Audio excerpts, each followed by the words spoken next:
and let me introduce you to Prasanna, CTO Verve, and yeah, welcome up. And as this is your first Capital Market Day, maybe share a little bit about your background before we get going. Yeah, so I'm fairly new to the Verve team. I've been here for about 3 months now. First time in Stockholm, first Capital Markets Day, and super excited to be here, and super excited to also be the best dressed person in this room. So looking forward to this. Yeah. Yeah, looking forward to hear more, and we will welcome Rami up as well.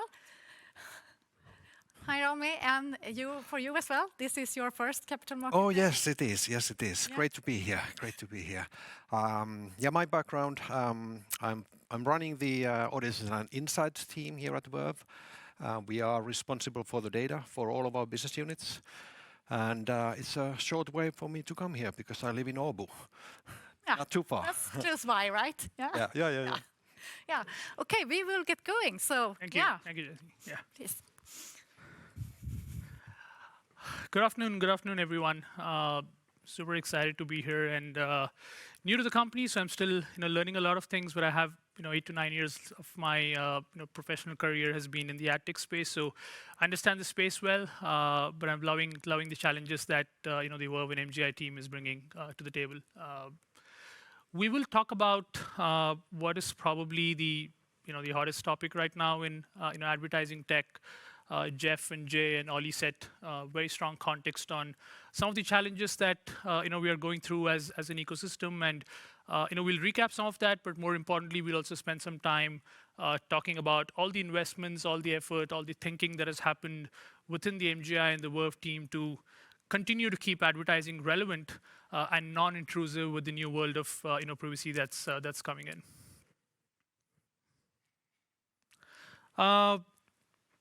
We know about this. I think Jeff explained this, pretty well. The reality is that digital identity and addressability, as we know it, is going away, right? I think that is the reality that we all have to accept.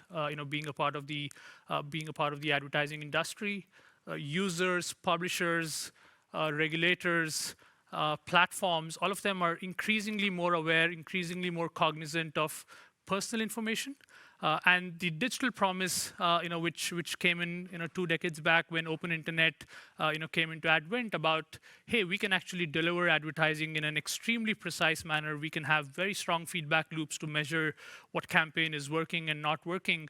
A lot of that reality is being reset, as we speak, with the increasing awareness and consciousness about the world of personally identifying information and ensuring that users are fully opting in, fully consenting into what information about them, gets used by advertising tech.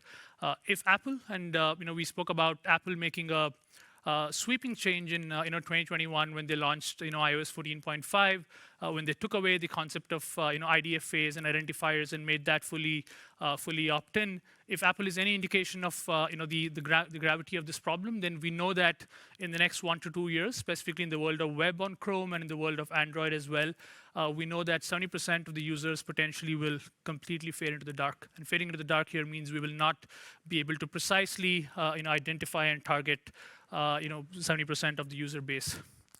What that means is what we will be left with is the population, the user population that advertising is catered and optimized towards will organize itself as a pyramid very similar to what you have on screen right now.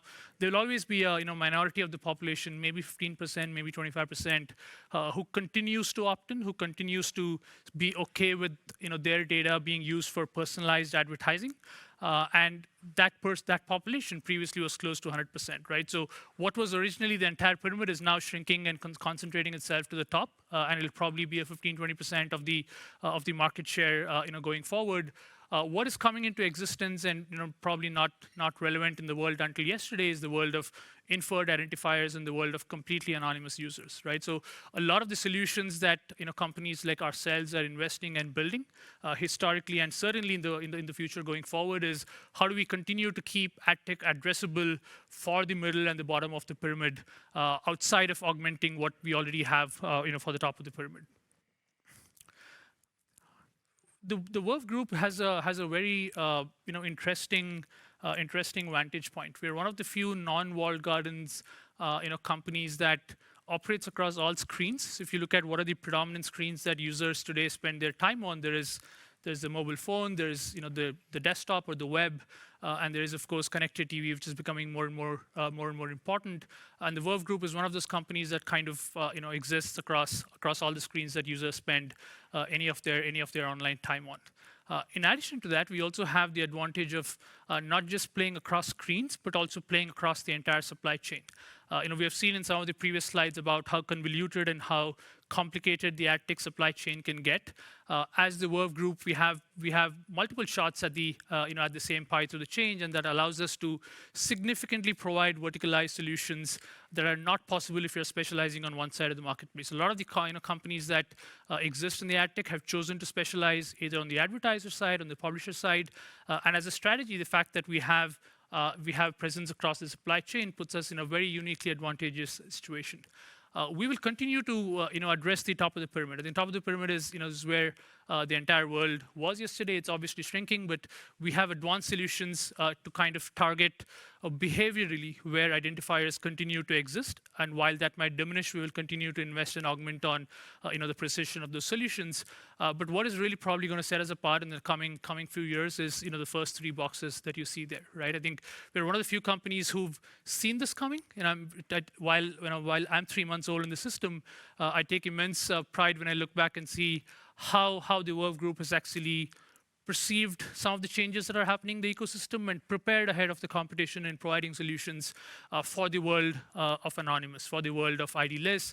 Moments.AI that Rami will talk about is our ID-less solution for how do we keep advertising relevant in the world of web. Atom, which is an SDK-based solution, is our attempt to ensure that we continue to keep the in-app audiences addressable, even in the absence of identifiers going away in Apple and soon going away in Android as well. And household targeting is how we use the data assets that we have and target CTV users in their home with what we think is the most relevant advertising.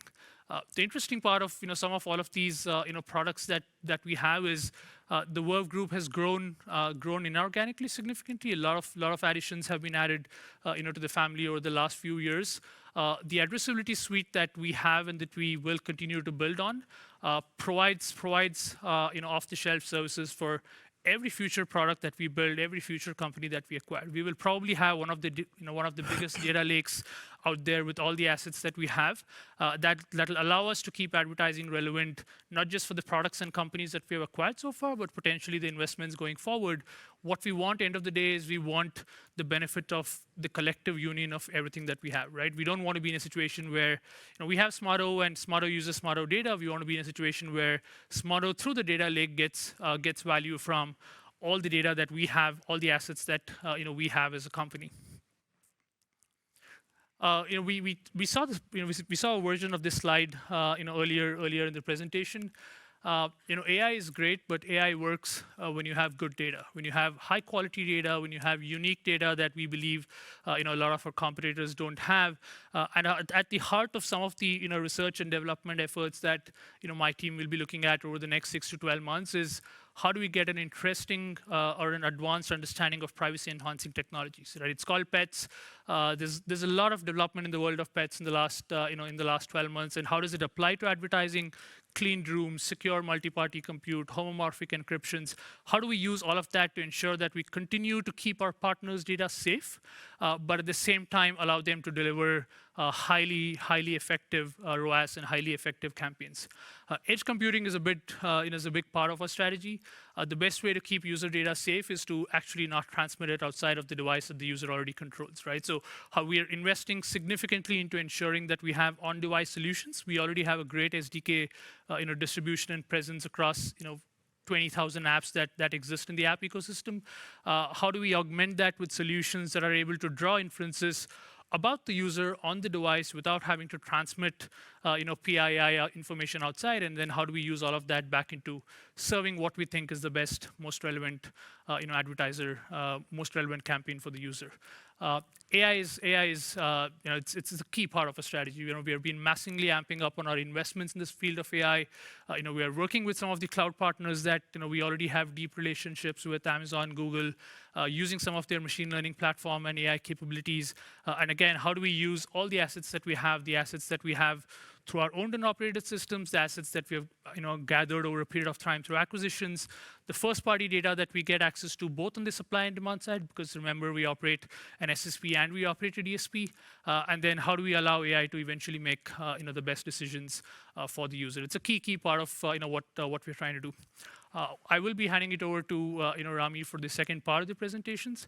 There's one thing that I wanted to close with. I think there's in general a lot of skepticism in the world of advertising about how data is going away, how new age privacy will potentially regress the world of digital advertising.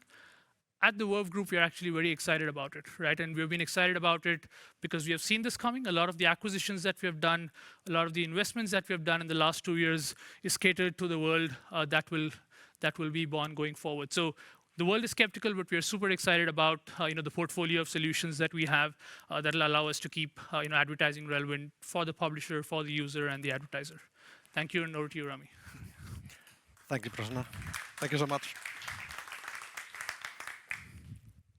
Very good. Back in 7-8 years ago, when I started my Beamray data company, we already saw what's going to happen with the advertising technology. We saw how the advertising industry was exploiting personal data. And we saw that it couldn't continue. Then GDPR came along, CCPA came along, and the other acronyms that we saw already on the slides. Now, what my team, engineering and data scientist team, what we wanted to do is to build a natural language processing platform that understands content so well that we can actually address and find the right people just by looking at the content and the context of where these people are. And that's what we started building back in the day. Now, maybe 2 years ago, Samir gave me a call and said that, well, can you guys join us? And the answer was fairly obvious. Verve provided us the global presence and also the massive amount of data. So today, there is no longer Beamray, but the platform is now called Moments.AI. So what is it then today? We've been fine-tuning the platform ever since, improving the models all the time. So today we can say that we fairly intelligently classify content to understand the sentiments of it, the meanings of it, even the images on it. And we do it at speed. So during our 20-minute presentation, more or less, we have classified approximately 2 to 3 million new pages globally released, to a state where a marketer can now address and use these new pages as their new inventory. So what are then the results? The results are that we can provide our clients hundreds and hundreds of segments, like fairly basic ones like sports or news or politics, whatever that they can use for their targeting purposes, but down to very, very granular segments that as well. Custom segments included. We do visual intent segments with Getty images. I'll go through that a bit later. And some brand safety categories. All these available now, and soon we can see how our good friends at Match2One are using these. The Getty partnership is something that we started maybe early this year, and the idea there is that we initially we looked into how we can analyze the images ourselves or videos in the internet ourselves, and we can do that in fairly good manner, I would say. But Getty images collaboration allows us to go way deeper. The quality and accuracy of our classification is the key, which is why we then chose to go to the market with Getty images. This is now also available globally. Contextual classification of the content is not just about targeting, it's also about getting insights. So now that you know that we are classifying pages every single second, new pages, millions of requests per second, we know exactly what people are reading in Sweden or Norway or Germany or wherever. And that gives our clients good understanding on what types of content they should be targeting, some emerging trends and so forth. So it's really important for the planning purposes of those campaigns. But it's also important for the measurement part. Now this is super interesting, at least for me. Now that cookies are dying, so what can a marketer do? They can use our contextual measurement and see what kinds of content actually resonate with their old cookie-based audiences. So they can use this measurement tool to convert the old cookie-based audiences into something that is future-proof.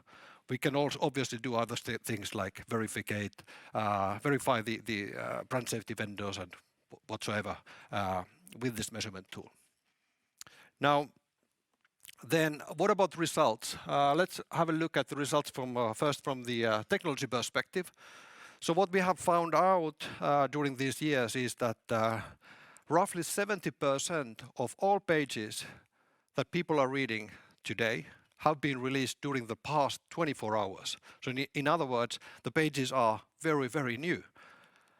So now if a marketer thinks about their contextual provider, data provider, they need to consider this, because if the contextual data provider cannot perform in lightning speed, they will miss 70% of that supply, available inventory. So in other words, speed is of essence. Now, this was kind of proved when TPA Labs, it's a UK-based research company. They did this research back in June. So they compared Moments.AI plus 2 industry-leading vendors, contextual vendors. So the idea there was that they set up a campaign that was only for 24 hours and sports content. And I'm sure you can read what the results were. 96% of the URLs that we found were published during the last 24 hours, compared to our dear vendors that were down to 5% more or less. And then of course, we were also accurate in terms of the content itself. You know, some of those published were released in the same day, yeah, but they had nothing to do with sports. So what can I say? I'm extremely proud of our technology and obviously my team. And then let's have a look at results from integration perspective. We've been talking about vertical integration today quite a bit, and there's an excellent DSP founded here in Stockholm. Guys are sitting there, Mikael there. So Mikael prepared us as a video of how Moments.AI is now integrated with their DSP. So I would say that Match-to-One DSP is now a contextual DSP, correct? And also what this video will prove out is that programmatic campaigns is not Hi, difficult. my name is Mikael Kruger. I'm the co-founder and CEO at Match-to-One that joined Verve Group back in September 2021. I'm here today to talk about the integration that we made with Visual Intent and Moments.AI, making it accessible and available through Match-to-One's UI. Since we made integration, which is a couple of months ago, we now have 8 out of our 10 largest clients actively using the contextual segments as we made available through the platform, which is a very positive uptake. Now I'm going to take you through a demo of how to set up a contextual campaign through Match-to-One and how to follow the reporting and the results that it has delivered. So the first thing we want to do is to set up a new campaign. We then contextual. We then select the ad format, so whether it's display or native advertising. We then select contextual as the model, and we choose the contextual categories, whether those are visual intent or moment-based content categories, such as education. Then we select countries. So for this one, we'll have Sweden. We will use all the device types as targeting settings, mobile, tablet, and desktop. $500 in a daily budget. We're going to drive it towards website visitors as a CPC goal, with maximum delivery as an automated goal value. SEK, as we are in Sweden, we do this so we can follow the revenue that is produced through this campaign. And then we launch the campaign. when the campaign is launched, we'll get some very interesting analytical data that we can use to further optimize the campaign, or at least learn what the audience is responding to the contextual segments we are now targeting with those ads in this campaign. So the first thing we see here is how the campaign is performing over time. We get a glimpse on how many impressions, clicks, conversions, all the way down to what revenue has been produced. To get some more insights into the contextual segment specifically, we go to the audiences, where we can see a share of what categories and what interests and what moments has led to the performance in this campaign, including the CPM, CPC, CTR as examples. We can also follow the specific conversions all the way from what ad was shown on what website, where was the user based, and what order value did that lead to. So I hope that gives you a sense of how this looks and how this works in Match2One's platform. Thank you very much. Very good. Thanks, Mikael. What a beautiful interface. I still like it so much. And let's have a look now from a case study perspective. What happened when Match2One integrated Moments.AI. So there's a fairly famous OTT company called Viaplay, very famous here in Scandinavia at least. So what they wanted to do is to drive new subscriptions in Norway with contextual targeting. The target was of course to target new content with that is brand safe, where consumer and identify consumers' interest and intent to get those new subscriptions. And I was astonished to see the results. Remember how I said to you that we wanted to build a platform that matches the performance of cookies. So, based on this campaign, every single dollar that Viaplay invested in the campaign, they got 8 back in terms of new subscriptions. Excellent results. Excellent results. Needless to say that they are collaborating with Match2One still. Good. So what next? It was great to see Jeff's presentation about data, and I think we have quite a few responses, answers to your challenges that you mentioned. This is like, for my team, this is like being a kid before Christmas. We started a project early this year and started looking into the entire data set that we have in the company, not just from our exchanges, but maybe even more importantly, our own and operated data. So all of this data now allows us to come up with answers that Jeff raised, what's going to happen in the world now that cookies and identifiers will be gone. Now, having this own and operated data will position us in a place where we always have access to a certain level of IDs. So and that helps us then to fine-tune our models, fine-tune our accuracy and quality, even in the contextual space. And also what's very, very important, because it is our data, we have made sure that we have legal consents to all of it. So the regulations, we support each of them, and we can access the data, use it on the behalf of our marketers and performance, obviously. So interestingly, so what we then do, we have all these different types of data, contextual data that where I'm coming from. We have the ID-based data that is coming from our Gamigo data mostly. We have a lot of regional data or census data. Oliver was explaining this really well, and I'm really happy about our collaboration in that sector. We have on-device data that relates to Atom, the new product. So all of this, think of this as multidimensional wheel in a way, where each of these support each other. And that's why I believe that we have ways to address and engage with consumers at any place. And it definitely unveils affinities. So we can find certain types of personalities from all this massive data set. Travel, high net worth income people, college graduates, and so forth, that the marketers can then engage with. Now, because we are sort of hiding the complexities of our data, and we enable clients to target find their consumers in an omni-channel environment. So let's say we want to target a business decision maker. So we find this person when he's browsing a pad at home. We find this person when he's on a train to the office, in the office when he's using the desktop.